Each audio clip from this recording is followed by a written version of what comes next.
In today's video, I'm going to teach you how to send Google Drive attachments in Gmail. By the end, you'll know exactly how to pick the right files from Drive, insert them into a message, and choose the best sending option so your recipients can open everything without a hitch. Start by opening Gmail on your computer. Once you're in your inbox, click the Compose button to start a new email. A new message window will appear in the bottom right corner. Look along the bottom toolbar of that window and click the Google Drive icon labeled Insert Files using Drive. This is what lets you pull files directly from your Drive without downloading them first. A file picker will open with your Drive content. You can browse through My Drive, check the files shared with you, or switch to the Upload tab if the file is on your device and you want to store it in Drive before sending.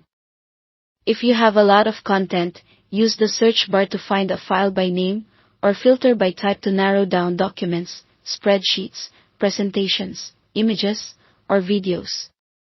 Click to select the file or files you want to include.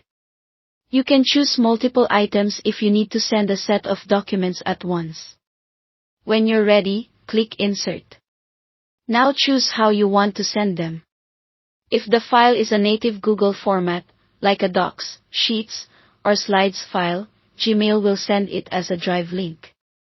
This is ideal for keeping one up-to-date version and avoiding large attachments. If the file is a non-Google format, like a PDF, image, or zip, you can choose to send it as an attachment so the recipient receives a copy. Keep in mind, Drive links rely on sharing permissions. If your recipient doesn't have access, Gmail may prompt you to adjust sharing before sending. Your selected items will appear in the message as links within the email body or as attachment chips at the bottom.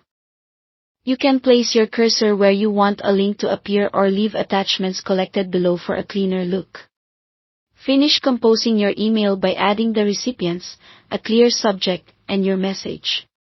It helps to mention what the file is and why you're sending it, especially if multiple items are included. When everything looks good, click Send. If Gmail detects that someone needs access to a linked file, it will offer a quick way to update permissions so your recipient can open it immediately. That's it.